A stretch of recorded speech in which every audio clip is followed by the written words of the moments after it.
Okay, hello and welcome to the next in our series of drinking from the fire hose, our first of 2021. So slowly getting back into the swing of it. As always, I'm going to be delivering this with Roger Wilcox, who you'll see shortly. And this time we're going to be talking about employee voice. So essentially creating a two-way dialogue, getting the most out of your team members. So as always, kicking off with the goal. What's the point in this? The goal was to develop an engaged and motivated team within your organization, making it easier to drive that culture of change. And I think the reality is change is sometimes a scary thing to do. It's sometimes hard to bring people along with you. So if you have a group of people, if you have a team that are engaged and actually do believe that their voice is valued and is listened to, it'll be much easier to get them involved in what you're trying to do and actually to bring them along. So that employee voice is actually really, really important.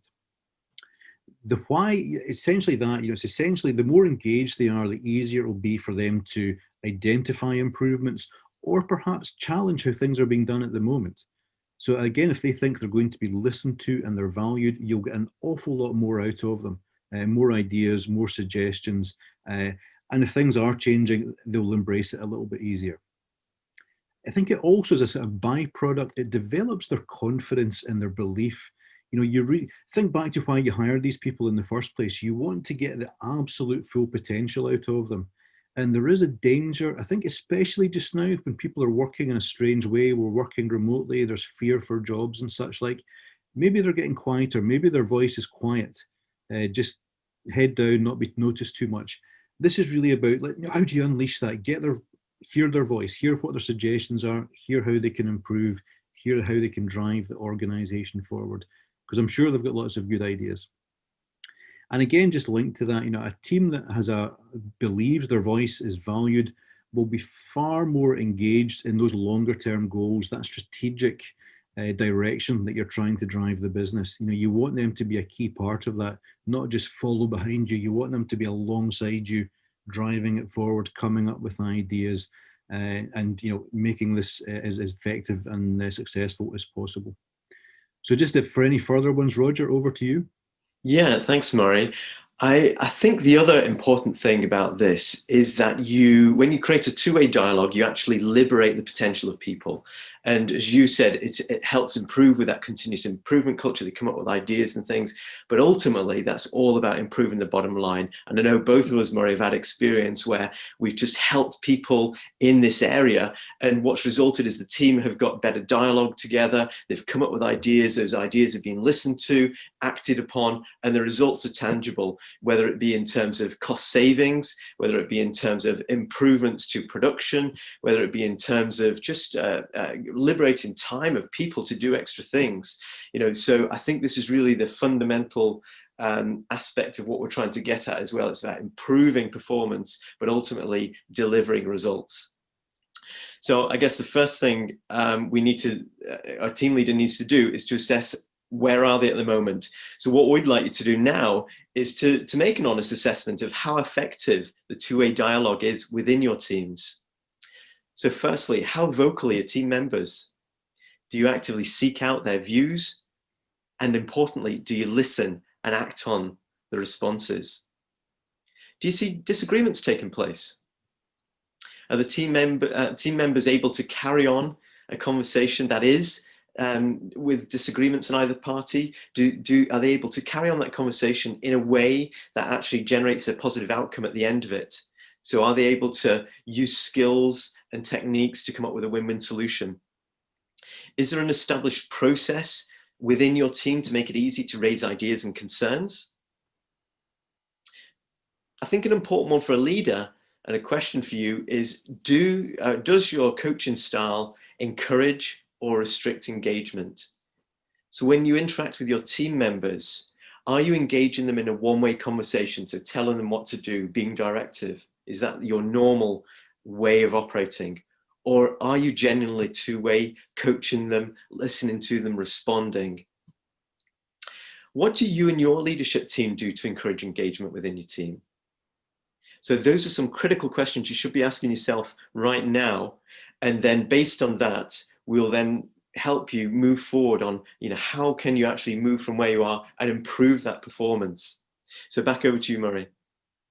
Okay, thanks for that, Roger. And I think maybe just adding to one of the points in there, you mentioned that sort of debate and challenge uh, amongst the group. I think that's actually very healthy. In one of our previous videos, we spoke about above the line and below the line conversations.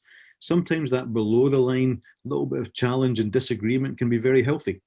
It's great to get that out. So long as you then go back above the line, and that's where you've got your constructive moving forward conversation about how do we make it better.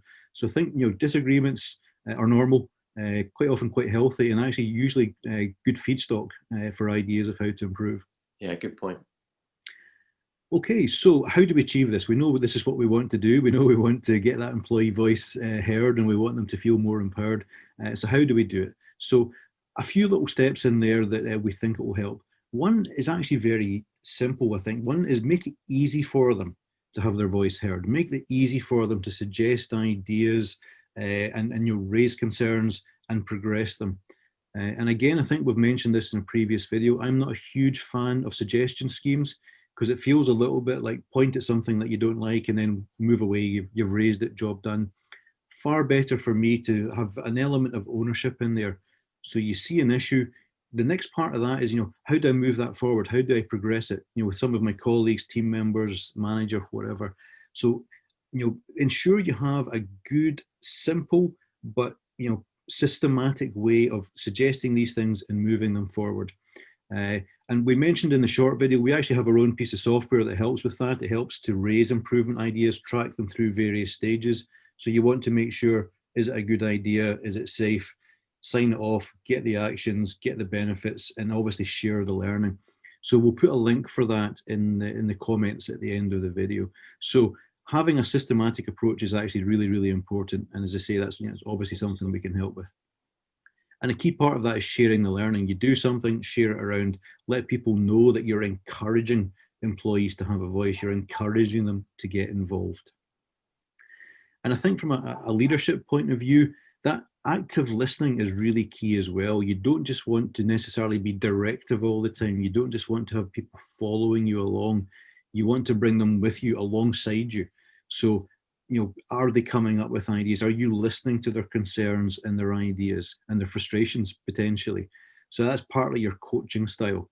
And then Roger mentioned that in the current performance, it's a good self-assessment. Is my style aiding or making that more difficult? So definitely a more open and sort of positive coaching style will really help that. Something else we've done in the past that worked really well is allocating a budget for improvement ideas. Now, it doesn't have to be a big budget, but sometimes it's very powerful if the team see there's a budget there to do something, to move things forward. Because quite often there's the assumption there's no money or there's no will within the organization to drive forward. Therefore, what's the point in us speaking up? If they believe that there is, chances are you'll hear a little bit more and hear more opportunities and ways forward. And just one little anecdote, we like to share stories in these videos. So one little simple one for me that springs to mind from a few years ago, I was working in a manufacturing facility. And I think this is where, don't underestimate the power of the employee voice. I was there driving improvement, driving change in an organization and, being very successful, making a lot of change. But the people in the cold face in this place on the production line were far more effective and actually far more respected and had more credibility than me. And one way just to check this out, and it was completely unintentional, I was in doing a night shift, speaking to the guys on the production line about the improvements we were doing, and I lost my voice. About half an hour into the night shift, I lost my voice, I had the cold, and it just went completely. Now, as part of this, it was a very unionized organization, and as part of this, the shop steward, the union convener, was with me. I think partly to keep an eye on me, but he was with me anyway on the night shift, and he took over from me. And he did a far better job than I did about communicating and sharing that and getting the guys brought on board. And it was a good reminder for me, a good lesson that employee voice, if you've got people within your organization, those kind of natural champions, natural ambassadors, that is very, very powerful. And I think it's a good lesson as a leader. You may be very passionate about this, but are you the right person to bring them along? Maybe there's people within the organization, be it the union, be it whatever, that can actually be just as effective or maybe more effective. So good lesson for me, use that voice. That voice is very powerful and will help move these things forward. Final thing for me before I hand over to Roger for any more ideas is actually also allocating time. Create time within the working week for people to have ideas, to have that two-way dialogue, to share their concerns, share their frustrations, and move it forward. It's not really something you should be doing in your tea break or in your own time. Solid quality time as part of your working day is actually a very powerful message that you value their voice and you value that two-way dialogue. Roger, over to you for any more ideas. Yeah, I think that's a really important one. I'll just build on that as well. So what I think both of us have recognized, Murray, is that getting it into the workplace in a systematic way is so important. So what are some things you can do as a team leader? We've talked about this in some of the previous videos, but I'm going to just tell you about these again. One of them is daily huddles and war rooms. If you're not familiar with this, the idea is you get together, typically standing up around an information board. And what you're looking to do with your team is talk about the things that matter to the team. So what we've done in areas where we've been in working with teams is actually got them to help create this information board. So what's important, maybe safety information. It may be key performance indicators that are important to the team. It may be things such as what's going on today. Hopefully it's got things like wellness of the team. How are people feeling today? It's an information board that's important to the team.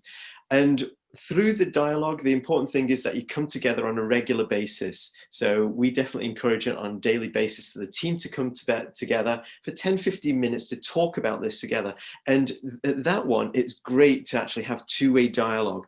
Now, one of the things I've definitely been involved in the past, and I know, Murray, you have too, is actually spending time with the leaders, first of all, to help them, to coach them to actually get the best out of their teams. And I can think of many examples where I've gone and the team leaders are very much used to giving presentations and they're very skilled at that, very adept. But when it comes to actually engaging the team, getting really a two-way dialogue going, it's sometimes not a skill that's there. So I've sat down with team leaders and spent time with them so that they're prepared for the daily huddle.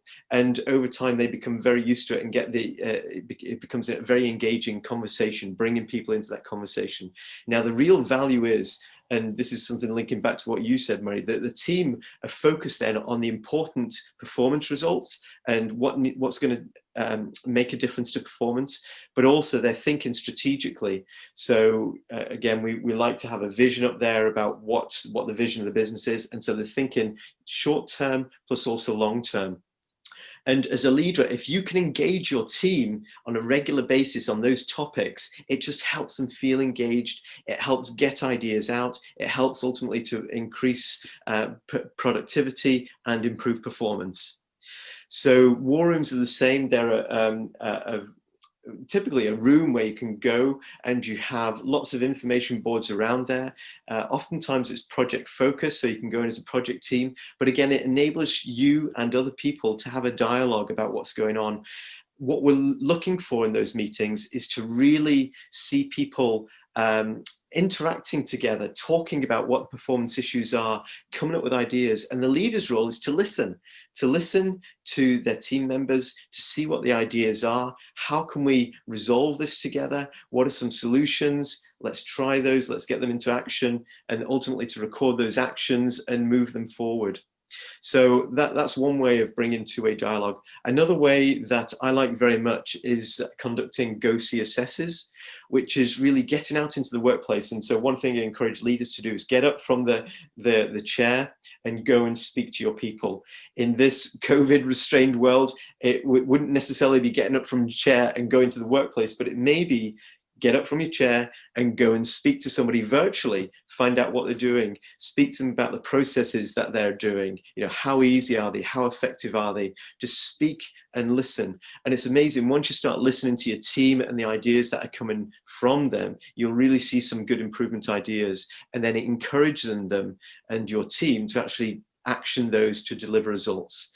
So those are some of the other things that I think are important in terms of how to achieve that goal of encouraging that employee voice and creating a two-way dialogue. Murray, anything else I missed there, or any other thoughts? No, excellent, Roger. I mean, lots of good ideas and good advice. One thing I'd possibly add, just when we're talking about the improvement ideas and that sort of longer term goal as well, quite often what you'll see is the suggestions and the ideas coming forward initially are very minor. And it might be something that actually just makes that individual's day a little bit easier, a little bit more comfortable, a little bit more pleasant, and doesn't obviously deliver to the bottom line of the organization. But the strong advice is go with it. So long as it's something that's moving you forward, go with it, because it helps reinforce with your team that they can make a difference, they can make a change. So even if it is initially a little bit selfish, it's something for me, something that makes my day a little bit easier. You can almost guarantee that 2 or 3 repeats down the line, there'll be things that are delivering genuine value to the organization. And at the end of the day, you want your team to be happy, comfortable, productive. So it may seem like a little trivial idea, but it's almost always worth supporting and driving forward. So moving on to the observable behaviours, what sort of things will you see and hear and feel when this is progressing and being more successful? So for what you'll see, I think what you ought to see is more team members coming forward with ideas and suggestions. I mean, it's almost a good little sort of sense check in there. If you're getting a good steady stream of challenges and ideas and suggestions, that's very healthy. Employees feel their voice is valued, and they can come and talk to you and suggest things. So that is a good test. That's certainly something you should see. If this is working, you should see that. And likewise, you ought to be able to see more improvement stories around the organization, whether you're sharing them virtually just now or whether they're up in a board in the office somewhere. So those success stories should be visible. And obviously, as Roger's mentioned a few times now, you ought to see an improvement in performance. So I guess going into this as well, it's worth thinking, what are the metrics you want to see improve as this goes forward? So as it moves forward, you should see a gradual improvement in those metrics. Are we actually delivering value to the bottom line? So on to you, Roger, for what we should hear. Yeah, I think hearing, really, it's about that direct two-way dialogue.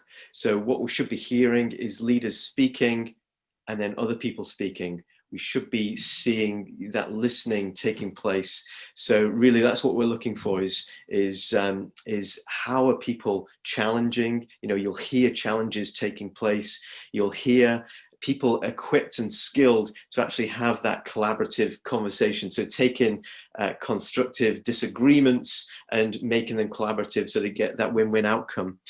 We'll hear people talking about improvements. So again, if you've got your daily huddles, your information boards, or your war rooms, you'll see people and hear people looking at pictures and talking about improvements that can be made and talking about performance. Feeling's also important. So you as a leader, you should feel positive about more ideas are coming forward, and ultimately you're going to be improving the bottom line results. But also when people are engaged, when that employee voice is empowered, then they actually feel part of the team. They feel connected to the team. And that's so important. The more people feel connected, they'll start to give extra effort, extra time to the work that they're doing. You'll start to see an improvement in their personal performance as well.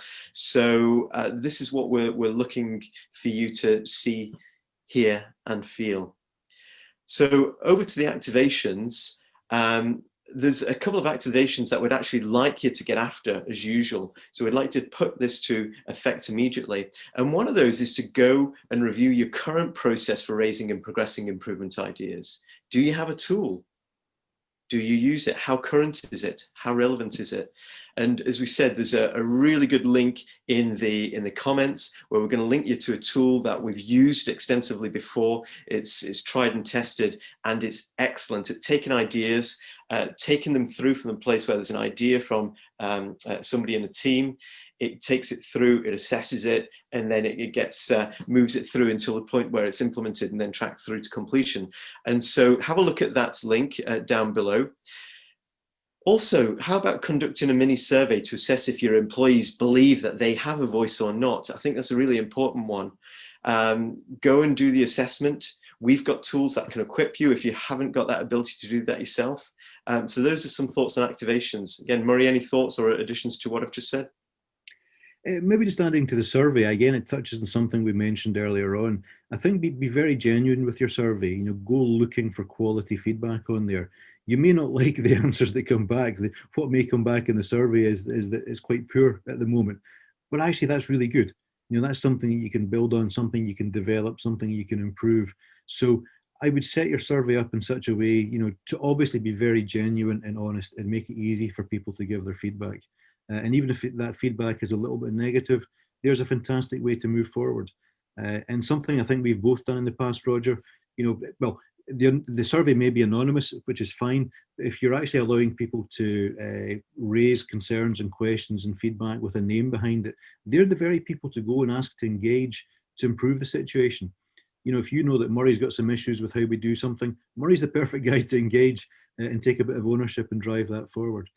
So yeah, make it as easy as possible for people to have an honest feedback in the survey, but also to be part of the solution, the wider solution.